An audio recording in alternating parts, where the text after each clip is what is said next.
So as you can see, this does not really look like the streets of Singapore. Oh. And that's because together with some of my colleagues, we're actually right here in Ho Chi Minh City, and I plan to speak to 3 Singaporeans who are in the F&B industry to find out more about what they do and their reason for wanting to start a whole new life in Vietnam. Vietnam is home to some of the most iconic street food dishes. It's known for its diverse culture and breathtaking landscapes. In this series, we dive into the streets of Ho Chi Minh City to bring the city's best-kept secrets to you. So we are currently on the way out of the airport. The time right now is 8:53 a.m. After dumping my luggage at the hotel, I walked and walked and walked around the streets of Ho Chi Minh in hopes to find a Singaporean F&B establishment. Hey, 海南鸡饭哎！嗨，我是 Jack， 我在胡志明卖鸡饭，我是12海南鸡饭的创办人。那隔壁是不是叫11？没有，隔壁叫13的。对，门牌是12，那时候想不到什么名字啦，就叫12咯。来的时候只是来旅游而已的，然后朋友就问我胡志明可以做什么，他就提议可不可以卖海南鸡饭，我想试试咯，就这样一试试了5年了。很多大概看了100到200个 YouTube video。然后 Google search 了几千个面吧。起初开始的时候，本地客没有这样受欢迎，因为本地客他们比较喜欢吃那种硬的鸡不像我们新加坡的鸡的那个肉比较软的，那个饭也是不一样啦。他们是比较鱼露的，我们是比较酱青的。以前有工人去放鱼露这些东西然后那个我就直接叫走了，因为我要我们新加坡的味道，那个是180%不可以换的。但是慢慢的，他们就接受了，然后有蛮多越南华侨听了，他们从蛮远的地方过来吃的。So just now when the cameras weren't rolling, Jack told me that he already feels like a local because he dresses up like me. Jack, 这边的人是怎样 dress up 的？我这样的。本地的拖鞋很好用，很耐，舒服吗？舒服，又便宜。刚刚开始是1个月，大概可以了，我们就开始卖了，然后又再接多3个月这样，慢慢试，慢慢调。我记得有一次，一个大姐她来吃，越南人她吃了1口2口，她在那边哭了，因为她老公生病。她带她老公去新加坡看医生，整整看了10年，但是可惜啦，救不到啦。所以这10年里面，她在新加坡待了很久，她也经常在新加坡吃那个鸡饭。然后她老公去世很久的时候，她找在胡志明里面找不到这个正宗新加坡鸡饭，对啦，自己学。要买鞋吗？哇 ，can't wait！ 谢谢。Wow! Look at this, the whole Thai, and it's only 4 SGD. How do you find it? It's really good. I mean, normally I don't eat like chicken rice, like rice, not. But the rice is like super vegan, and the chicken is super tender. What about you, Bella? No, I tie my hair now. $4 for such a huge plate of chicken rice? Worth it. Oh, and if you were to ask for my opinion, the Shao-Ti definitely takes the cake. I'm trying to rush over to this restaurant called Hao Pong Noodle House because apparently they only open for breakfast. And one interesting thing about them is that they are known as Ho Chi Minh's most expensive breakfast noodle restaurant. How expensive? I don't know. We can only know once we get there. Hey, are you full? Yes. Yeah, I don't know how I'm going to eat again. Hi, I'm Calvin Chia. This is my dad, Ricky, and we run Hao Phong Mia in Ho Chi Minh City, Vietnam. We specialize in fish maw, abalone, and sea cucumber noodles. 我当然是我做的比较味道。他不吃我煮的，他自己煮比较好吃。如果过新年我们的亲戚过来，他们就知道有好料吃了。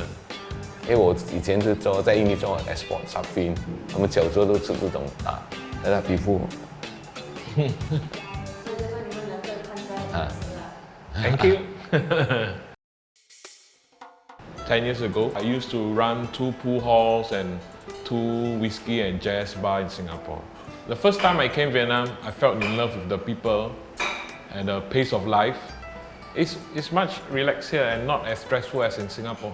Toughest part about living most probably are the friends that I made throughout my whole life in Singapore. So what are you cooking for us today? This is the preparation for the Singapore chili crab sauce. Because as a Singaporean as well, we would like to bring in one Singaporean dish to show that we are still a Singaporean doing business here in Vietnam. Would you say this is like the more popular dish among Singaporeans who visit This here? is one of the most popular dish, 30 Sing dollars. So what's your most expensive dish here? Supreme claypot, which is around 200 Sing. 200. I spent 200 Sing on breakfast. I think I'm holding another ear.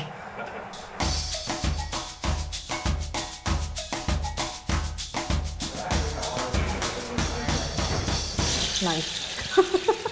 Eating a $200 breakfast, definitely an experience.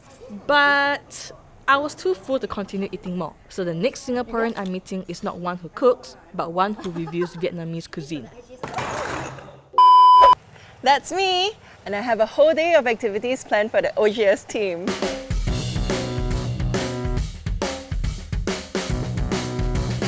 Hi, I'm Javel, and I am a food blogger and also a food tour guide and event organizer.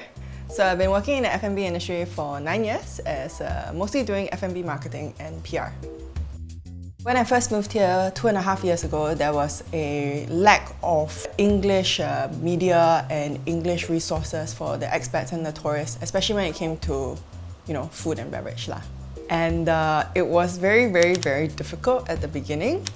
But I think that was why I basically also did very well, because I didn't know anybody, so I didn't have anything to lose. So I just went to go and ask everybody in the Facebook groups. I was like, hey, I'm trying to do this. The moment I published that article and I reshared it in all the expat groups and the foreign groups, it just within one day, it became very, very popular. And then I became a food blogger by pure accident, to be very honest. So where are you taking us to today? I'm taking you guys to one of my favorite cafes in Saigon, where I start off my food tours, and it's a cafe that's modernizing Vietnamese coffee. Alright, I'm excited. Let's go. Let's go get some coffee.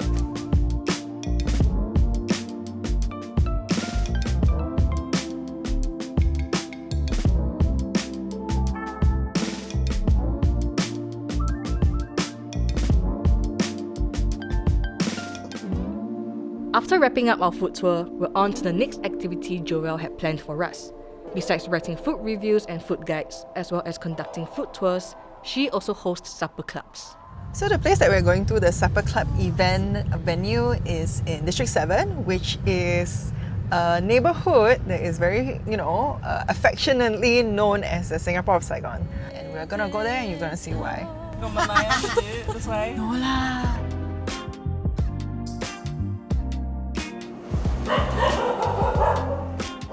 Hi.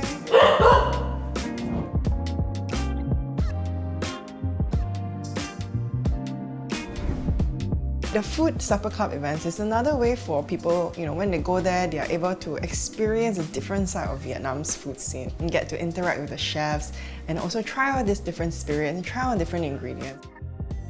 Why I started the blog and why I choose to be in Vietnam is because I do want to share about all the stuff that I've seen here. The people who are reading the stuff I do are interested in seeing, hey, what else is Vietnam besides street food?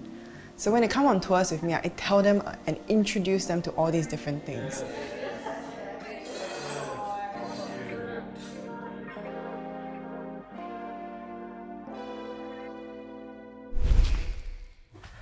So we're back at the hotel after a whole day of filming and eating. Now that I have the time to look back on my day and my overall trip in Ho Chi Minh, I feel that even up to now, a good number of people would still see Vietnam as a country known for just its street food. And in all honesty, I was no exception. But after having the chance to speak to my profiles, it's actually telling that the culinary scene in Vietnam is indeed up and coming, and that there's a lot of space for growth for the F&B industry. Also, considering the common food culture shared between Vietnam and Singapore, including restaurant dining, street food dining, or even experience-driven dining, I think it is an exceptionally valuable opportunity for Singaporeans in the F&B industry looking to pursue an alternate path in a different country to bring a part of our food culture to an appealing country like Vietnam. Okay, it's a wrap. Wow, I need to go do some home workouts, man. I ate so much. A few moments later.